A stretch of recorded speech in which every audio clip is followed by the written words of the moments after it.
Hello everyone and welcome to episode 89 of Podcast of Five Rings, your source of enlightenment in the realm of video games, tabletop, anime, film, and tech.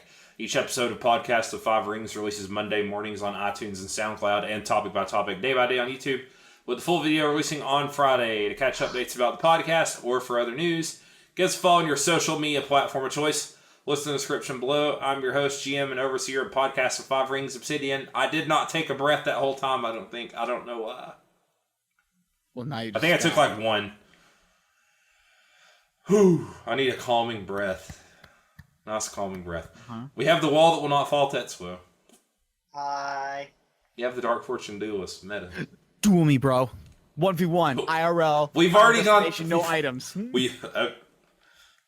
No. Right out. Items. We gotta play with... I actually hate playing with items in that game. I love playing use with items in items. that Okay, game. I can't duel without my sword. My laser beam sword. My laser beam sword. That's bigger if you play with Fox. We also have the resident wildcard Mao. Yo. Who's going to get called away on work again. Nope. Like he did 3 times. We tried to start the podcast like 8 times, and Mao kept having to take calls because he's so It was important. like 15 times we were trying to start this podcast. Like every 20 times. I'm just too important. It's so important. Basically, run that business. I mean, isn't that what IT does in general? I was gonna say. Without me, your servers will mean nothing. You'll never get any work done. The internet will be dead. I put the TI in IT. We're the shinobi of the corporate world. Backstabbing computers. Meant to never be seen. Your critical strike. Could you imagine that? The IT guys, the shinobi, and like some sort of anime or whatever. We're gonna have to install some Nightingale floors here. God, See, these like, IT CEO guys running around. You see, like the CEO of the business, he's sitting there trying to figure out what to The do. daimyo, and then suddenly, yes. Yeah, he's like sitting there, and then suddenly, like the window opens up, and he's like the IT guy is sitting there, crouched down, and whatnot. Just throws a USB drive like a kunai. It has a little tag on the paper tag that's on fire that'll explode. Yes, I would absolutely. Sure. I would watch this. I would Is absolutely it watch it. shaped in a shape of a keyboard or a mouse? IT Ninja. No, he throws.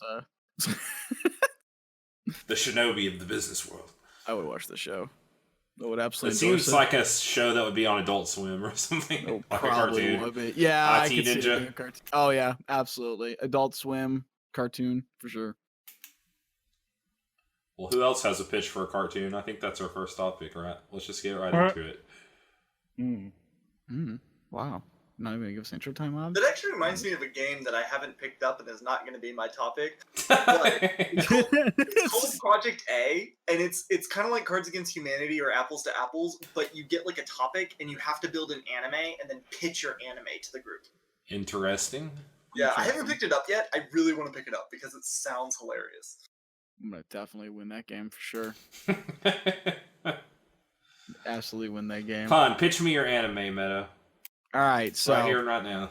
it's about these characters who get sucked into a different world. Yeah, oh God, make it stop! Does one of you dual wield? It's also a harem. Okay. It's another Okay, you personal want kick. Bob's back a Teleports little behind bit. meta. Stop. Just quiet, Tets. Stop it. You don't know me. It's my isekai anime. It's gonna be great. In My another main world character with dual wields waifus. swords. He's the wielding waifus. Dual wields waifus. One on each arm, baby. I think Mal just quit. I was like, I'm out. Yeah, Mal's like, I'm done. 5,000. I am going to take that work call now that you mention it. I'm so over this. Isekai is the meme that never dies, Mel. Oh god. It never dies. It Dies. goes to another world. I mean, it dies every day in my heart. It's like the Prometheus of He stabs And him. Here's my anime pitch. It's an Iyashikei about a Indian man that cuts chocolate and No. feeds it to children. No. So Get soothing. copyright claimed so fast. I know. I'm sorry, Grandpa Kitchen. I just found you on YouTube and I found you fascinating. Oh god. Let's actually get to the Anyways. topic. Let's get to the actual topic. Anyways, teach me something, Tets. Teach me. Or at Okay. least sell him. Yeah, sell him on the product. All right, who Teach wants me. to buy him? Oh no, sell him on a product. Gotcha. Yeah, not sell him on your topic. Give me your Kickstarter pitch. No, you don't want that. 30 seconds, go. Elevator pitch, go. Giant robots punching giant robots while shooting lasers. And? That's all you need. What do you need? Okay. What Fair do you enough. mean and? I have heard this pitch before in like every robot No. game ever. No, that means it's just a long, another entry in a long line of great games. But you know, there's such thing as tradition, and there's also a thing called stagnation. Well, you want tradition. If you want That's tradition got and fun. stagnation, let me tell you about Battletech. That should be on the back of the new box. If you want tradition and stagnation, let me tell you about Battletech. No, like, okay, so obviously my topic's Battletech. What is this Battletech you speak Just- of? We've talked about it on the podcast before, but the Is video it game ancient version. Latin? How do you say this? Battletech. No, but no. So I've been doing a lot of painting of the miniatures for the miniature game lately. Apparently, Obs wants me to sell him on actually picking up miniatures and playing, which I would love. Actually, more people to play with. Isn't this like a pretty expensive game to play? If I'm correct. Not really. Not compared to most war games. Yeah, On a scale I of mean, 1 to Warhammer, how would you rate it? Oh, I God.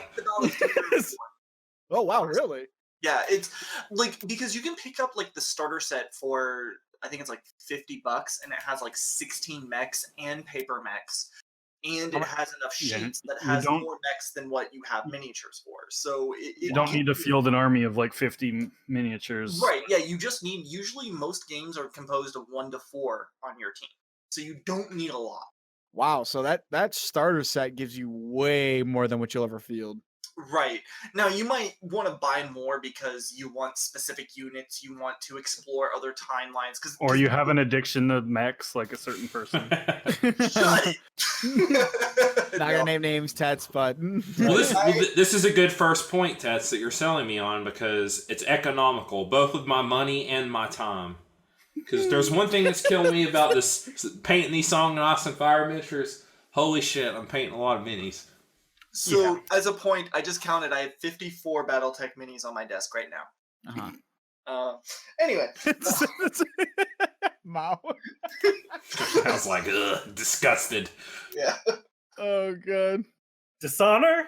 That's gonna be at least 4 points. That's gonna be a Dishonor on 4-point loss. Family, dishonor on So, the all right, so explain to me what, because Battletech just had a Kickstarter for something. I don't understand what it is or what it was for, and I know it made a lot of money. It's So- for Battletech, duh.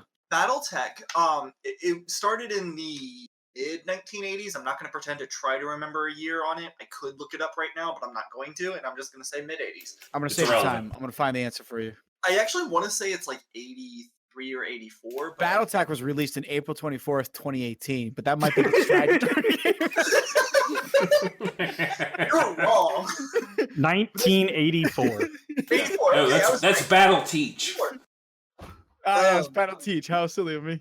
Yeah. No, so it's a game about giant robots fighting giant robots, and it has a lot of rich lore to it.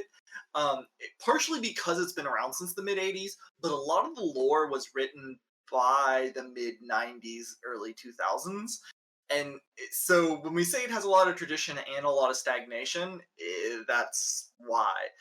But the whole time frame takes place over many centuries. I can't remember quite how many, but depending on what you want to play as a group, you can, you and your opponent or whatever, or your table, you can play these different time frames, and different time frames is going to have different mechs available. So, like, if you're playing in like 2032, you're not going to have any of like the Word of Blake models. You're not going to have all of the Atlas subtypes. You're not going to have, all of these different mechs, but you're going to have more of these other ones because that's what was around during that time. Now, quick question for you. Yes. are the different time periods balanced around one another, or could you say if you had like one from like 2026 and then another player playing like in the 3000, could you still play them against each other, or would the guy with 2026 models be like pretty much dead in the water? It's both. So they are mainly balanced within each era, but at the same time, there are some that are in the beginning and also still regularly used later on. Like the Atlas is a good. It's kind of one of the it's the archetypical assault mech. So the mechs come in different weight classes. An assault mech is the heavy, big time, big boy player. And the Atlas is kind of the poster child assault mech, and it's used almost from the beginning, almost to the end. Like it's a very well done mech. The Catapult is another one it's a medium mech that's used from the beginning to the end. What are there are 4 sizes, right? Yes, light, medium, heavy, and assault, and it's just based off of tonnage. One of the cool things I like about the game, and I know Meta will probably be interested in this, you can actually make your own mechs based off of what? Yeah, if you pick pick up the tech manual, it allows you to build from the ground up your own mechs. What? You can also modify existing mechs to whatever like type of modifications you want to make on it, as long as you play within certain parameters. I've already ordered 3 starter packs. Yeah, but I've already ordered them. But depending on not only how much armor, but how much armament, how much like jump jets and everything, obviously the more things you put on a mech, the more weight it has. So the more it weighs, puts you from light to medium to heavy to assault. And your light mechs are going to be more of your recon stuff. They're going to get bonuses. So in the game, you get bonuses based off of how far you've moved. It makes you harder to hit. So they're going to, rather than using armor, they're going to try to move a whole bunch of hexes to get a lot of armor, essentially. Whereas your assault mechs, they just naturally have a ton of armor. They're just going to shrug off the hits that they're taking. But they're going to be able to dish out more damage than those light mechs are going to. Itty bitty guys. Yeah. But the light mechs at the same time, because you also, again, it's on hexes, as I just said, so you have 6 sides. And if you attack somebody from behind, a lot of times their armor is weaker from behind, so those light mechs are going to be able to get those nice, juicy critical hits more often than your assault mechs are. So, and there's a few other different roles you can fill. Again, I know Meta, you knew Chrome Hounds, so if you kind of think about that, how you had like the different roles you can play, different weight classes can fill different roles better. Your mediums and your heavies are going to fill missile boat better than your assaults or your lights will, just because of the nature of missiles. Heavies can assaults can kind of do it, but they're not going to be able to get out of there if somebody closes in on them. And lights just aren't going to carry enough missiles to be a good missile boat. That type of thing. But there's a lot of variants you can do in it, and not only in armament and in armor, but the game. One of the cool things about the game is it has a lot of variability on how, or not variability, but what's the word I'm looking for? Variation. How much fine tuning? How granular? There we go. The granularity you want on your rules. Do you want just kind of wide swath, whatever, or do you really want to worry about every tiny little thing that you need to do crunch on and math on? Because you can do it. They provide all the rules. You don't have to use all of them. But one of the big things that it uses is heat. So everything you do generates heat because it's a machine and you need to mitigate heat.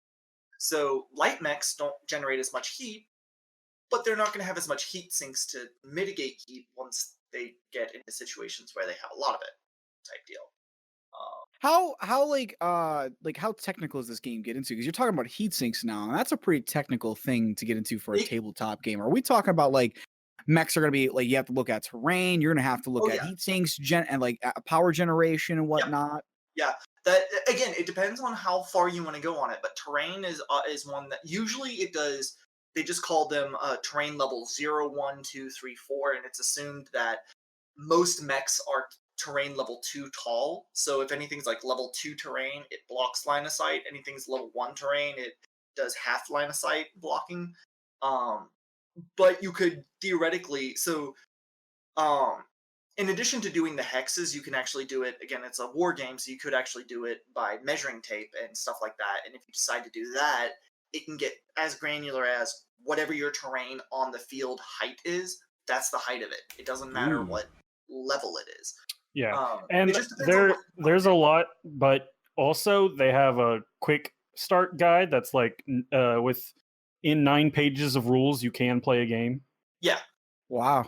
exactly. Like Yeah. when you buy the starter set that comes with the 16 or the 24, it depends on which starter set you buy.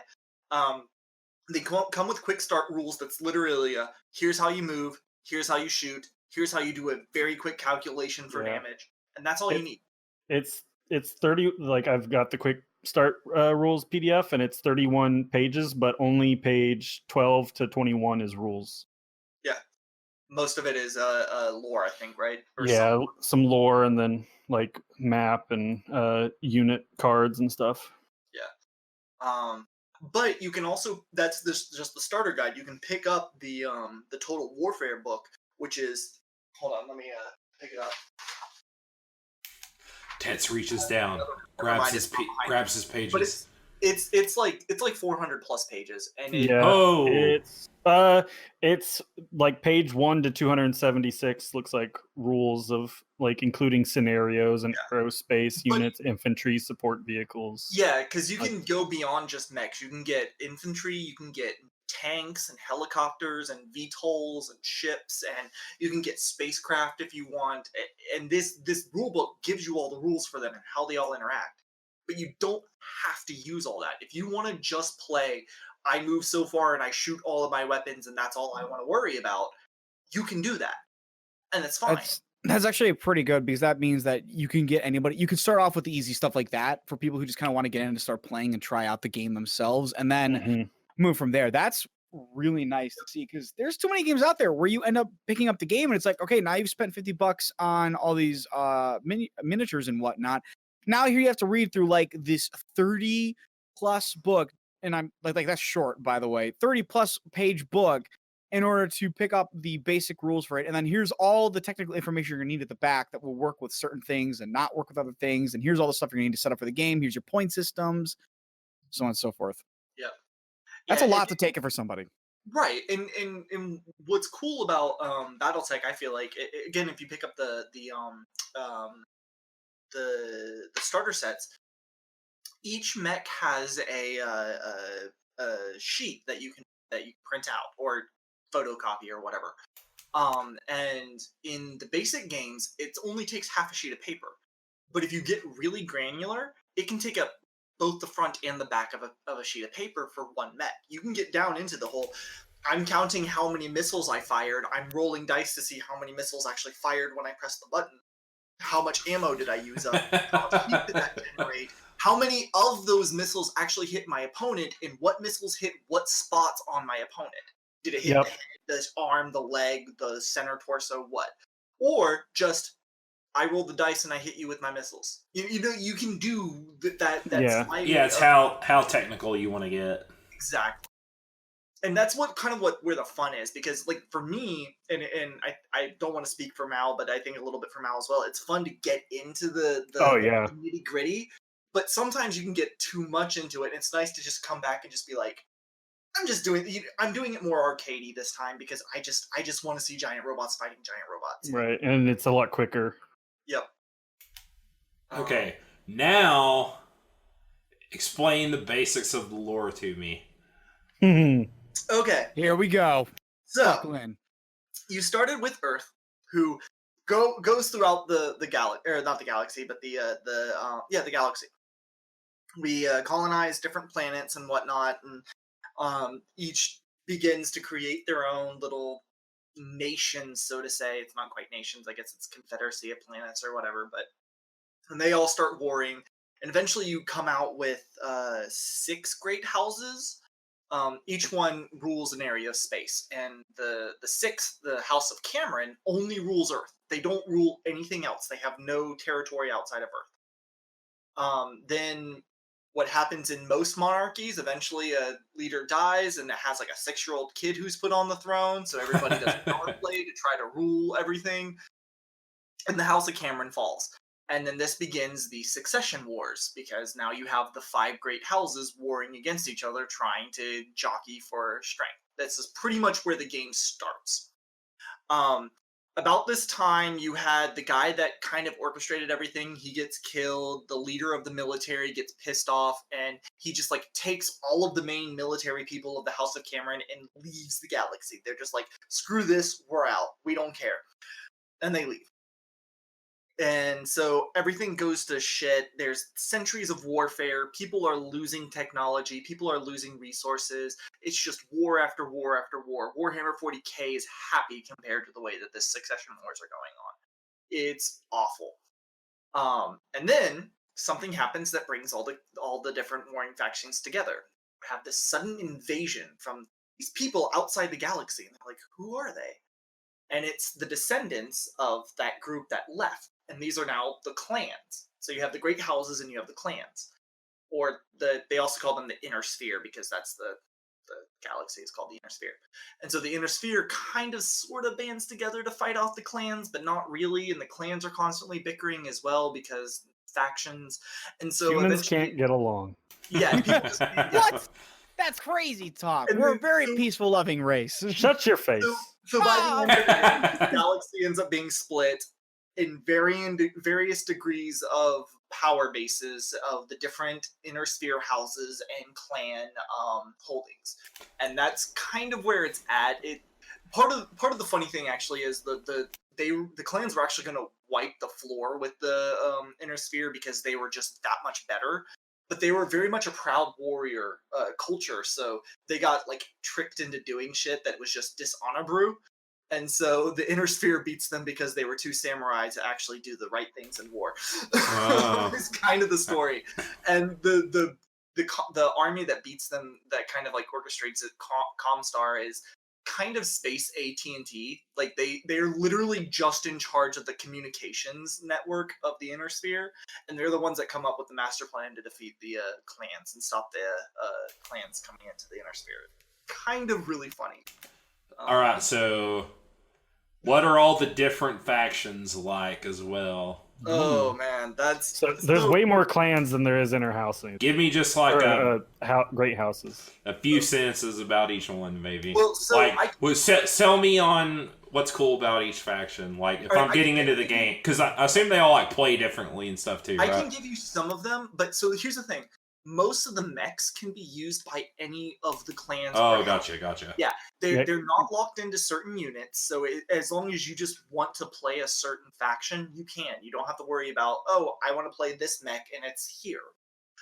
The other big thing is within the clans, you have different regiments, and so it's very variable in that it's very easily customizable. So you can say your army is part of this particular planet's defense forces or whatever, because again, it's across the whole galaxy, right? Like you can say that they're part of this great house, but they are this, whatever. So I have open. There's a site called Camo Specs Online that I think I linked earlier a picture of one of the mechs from it. But they have a lot of the major factions. So from the clans, you have, and I'm just going to name them. I'm not going to get into the granularity yet. I'm just going to give you the names of all the major clans, just to kind of whet your palate here. Clan Blood Spirit, Clan Cloud Cobra, Coyote, Diamond Shark, Fire Mandrill, Ghost Bear, who's my favorite. There's a Mandrill? I'm sorry. Yeah. Ghost Bear? Ghost Bear. They're already terrifying alive. I don't need to deal with their spirits. Yeah. A mandrill is kind of like a baboon.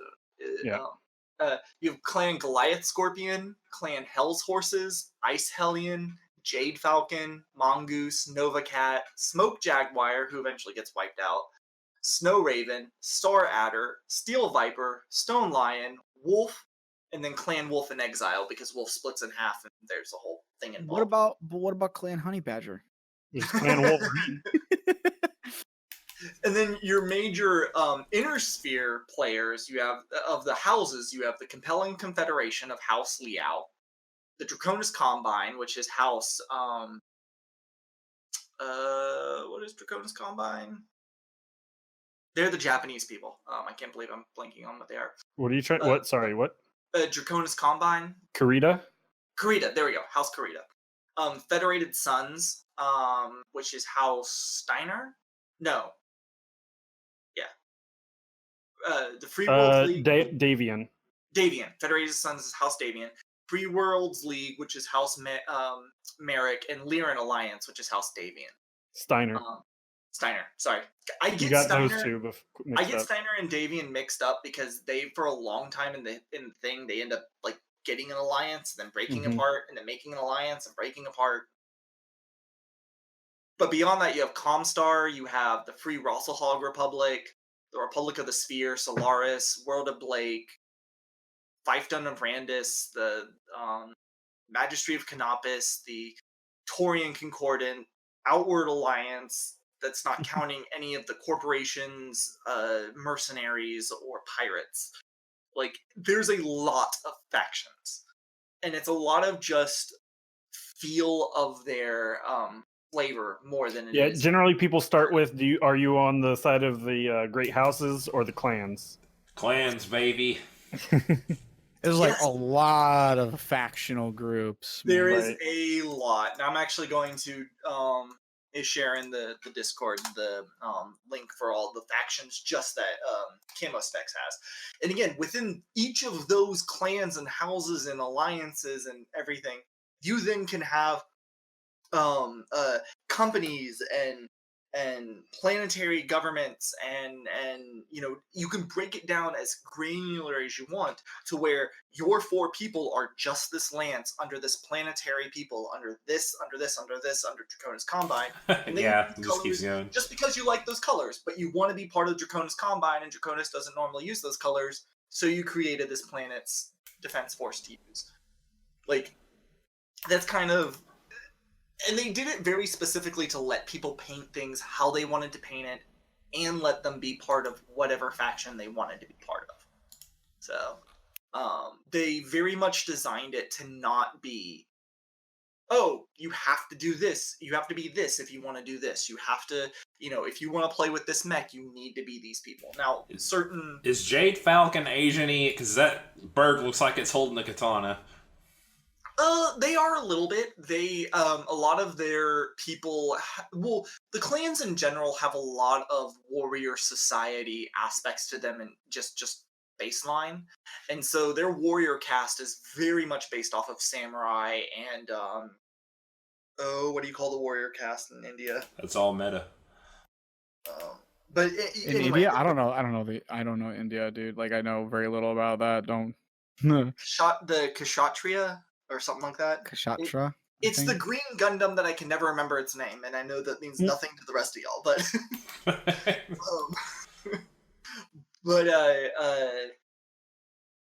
so they kind of have a lot of that, but they each have their own things that make them different. So like Clan Jade Falcon, Ghost Bear, Coyote, Wolf, and Smoke Jaguar, they called them the Conquering Clans or something like that. So they were the main ones that came into the inner sphere to just destroy and to conquer and to take over. Whereas the rest of the clans were like, no, we should just guide them and tell them how to be better. And those were the Guardian clans. Joke's on you. I don't believe in such things. Well, Clan Ghost Bear becomes a Guardian, or a Warden, excuse me. They become a Warden clan after initially being a Crusader clan, which is kind of interesting. But yeah, so there's a lot. There's a lot of books that have been written. There's a lot of just a lot of history to the game. Because there's a lot of novels. And then but you don't have to get into any of that to play the game. It's not like 40K where you need to worry about that stuff. You don't. You can just holy shit. Okay, yeah. Okay. I just googled one of the clans and went to the wiki, and there's like a bunch of info. Yeah. Sarna.net is a very good resource for Battletech. That's their kind of main wiki page. Blood names, I'm assuming, are like houses. No, blood names are initially you're only given a given name. You don't get a surname until you've earned the right to earn it, and that's a blood name. Yeah, that's the clans. The clans are very warrior based, very warrior. I like Ashelion and I like and Snow then Raven clans have as far superior as tech logos. House Tech. Yeah, they do Really? have superior tech. Yeah, in the story, which again, there's So essentially with the mechs, up until the clan invasion, you had the mechs, you could kind of maybe change out a weapon or two, but for the most part, an Atlas was an Atlas, a Catapult was a Catapult, a Commando was a Commando, and there wasn't much you could do for it. And then when the clans came in, they developed what was called the Omni Mech. So not only could you switch out that laser for a heavy laser, but you could totally turn it into a missile. Like, they were able to really customize their mechs to a degree that the Inner Sphere didn't know how to do. And on top of that, their missiles beat the hell out of the Inner Sphere missiles.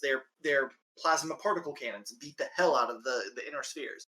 The only reason why the Inner Sphere had a chance was because the Inner Sphere waged war, and the clans were so bound up in honor, and this is what you do because it's honorable, and we are an honorable warrior race, that they wouldn't stoop to the things that they needed to do to fully win the war, essentially.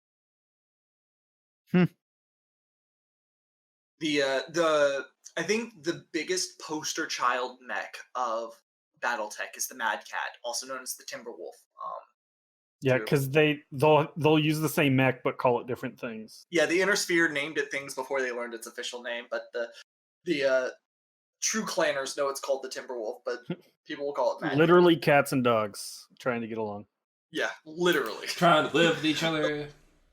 But the Mad Cat is kind of the poster child mech of the game, and it's the quintessential Omni Mech, and to the point where like very few mechs like have ever come to the point of being actually as battle value useful as they are. You get a very large return on investment for every point you spend into a Mad Cat. Like it just is the way it's been, and the way it probably always will be. It's the one that like the cockpit kind of looks like a bullet on legs, and then it has like 2 missile packs on its shoulders, and then like 2 arms that end in giant cannons. I don't know how much if I'm describing that as if that's something you guys would especially recognize or not, but Nah. Clan Widowmaker. Not gonna lie, Clan Snowraven looks awesome. Yeah, they seem like the Scorpion-y kind. Just like them. They got the Ravens are dope, man. What can I say? I love Ravens. I'm surprised none of y'all are liking Jade Falcon. I was expecting. I like Jade Falcon. Like, I like their sigil a lot. Yeah, their sigil's really cool. So actually, something we talked about before we started the podcast was in the 90s, there was a god awful anime cartoon that came out. It was bad, but it had the clan Jade Falcon was kind of the bad guys in it because it was from the perspective of the Inner Sphere. Because of course the clanners were the bad guys in the meta narrative. But it was so bad that eventually it became, in canon, it existed as a piece of propaganda by the clans, I think. Or was it Inner Sphere? I don't remember. But it, like they turned the cartoon into being actually canon, but it was so bad they were like, it's just bad propaganda. Like, it's...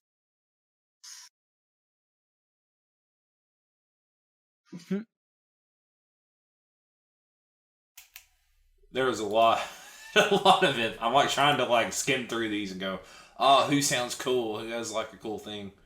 Yeah. There's a lot. There's probably way too much to just talk about in one sitting. Oh yeah.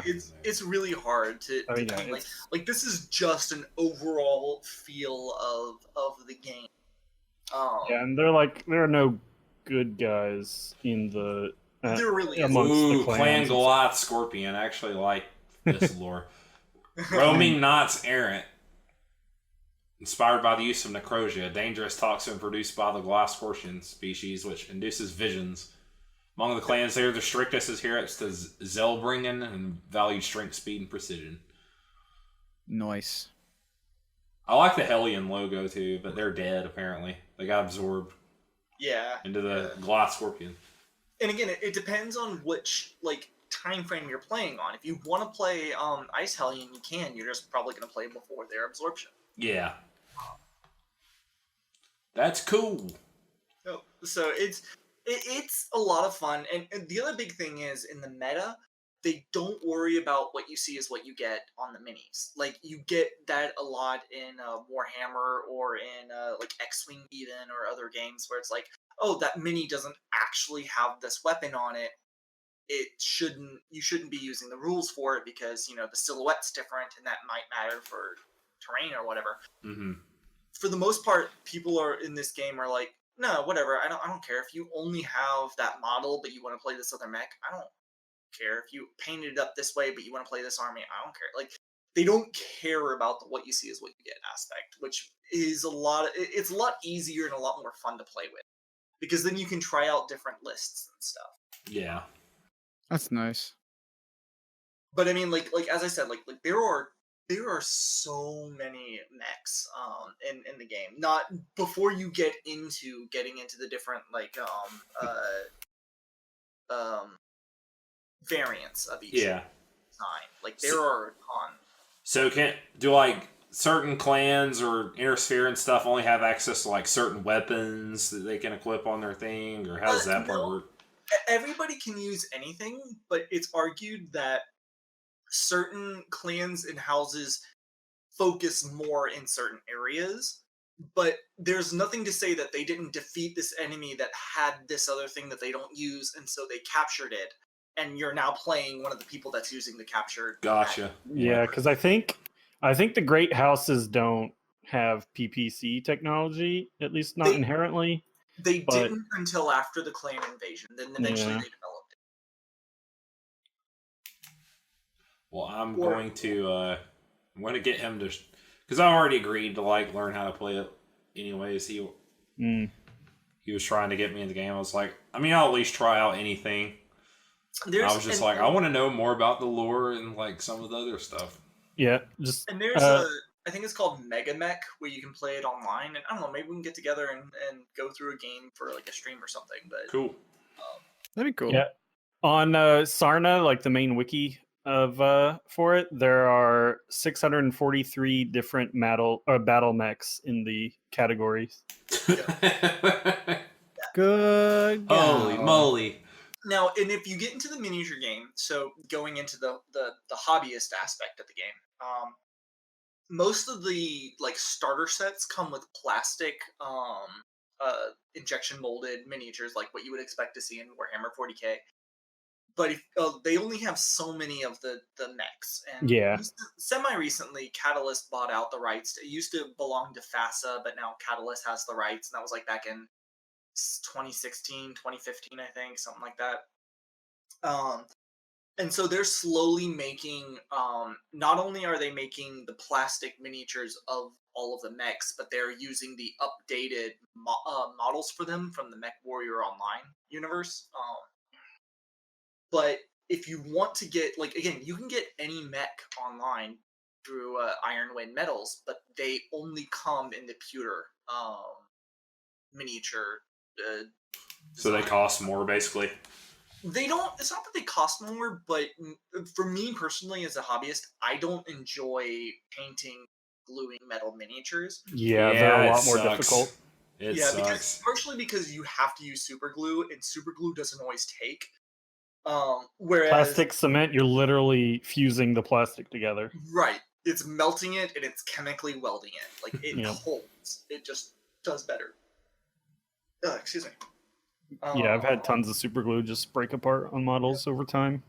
I'm actually fighting my Archangel right now because both of his arms fell off when I was painting him while we were prepping. It pisses me off because it keeps breaking and it's like... Well, you just punched your table. I can understand why. I actually dropped him as I was trying to like stand him up as well. That was. Okay. But I'll believe you. I'm glad. No, but you can get any model, and they're very, or I shouldn't say very, but they're easy enough to customize. And there's a lot of companies that sell like kind of aftermarket parts to allow you to customize it, even if you want to like have like a missile firing out of your model or something like that. Oh, that's cool. And you're usually looking from Iron Wind Metals. You're looking, depending on which one you're getting, anywhere from $6 to maybe $15 a model. model, which is a little steep. But again, you're only building an army of 4. You're not building an army of 50 plus like you would be in 40K. Oh, 40K Sorry, how is much? I ridiculous. blanked out. Anywhere from like 4, 6 to 15, maybe there might be a couple that's like 18 or 20. I don't fully remember. Oh yeah. But you're Yeah, not- whereas not in looking at Warhammer you're $60 spending for a probably like $35, $40 for a unit. Or not, or like a unit made up of maybe 12 models, but you need that full unit to play. So right. yeah. And you're you can get like most if not all of the models through that way, and people don't really care, and you're only getting 4 models. So you know, at most, if you're paying $20 a model, you're spending $80. That's almost as much as a single tank for Warhammer 40K. Mm-hmm. Right? Like, it's so much cheaper to get into. And you only have to paint 4 things.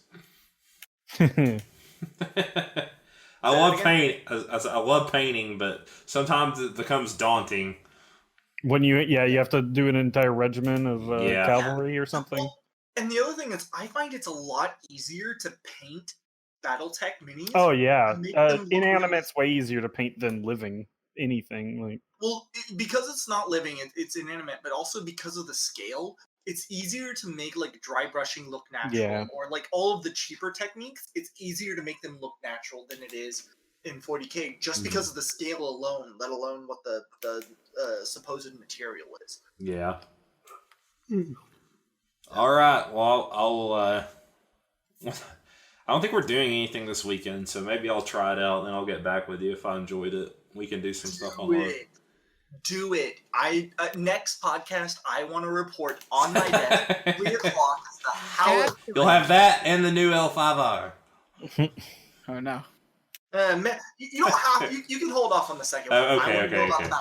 All right, gotcha. He wants your battle report in triplicate. Yeah.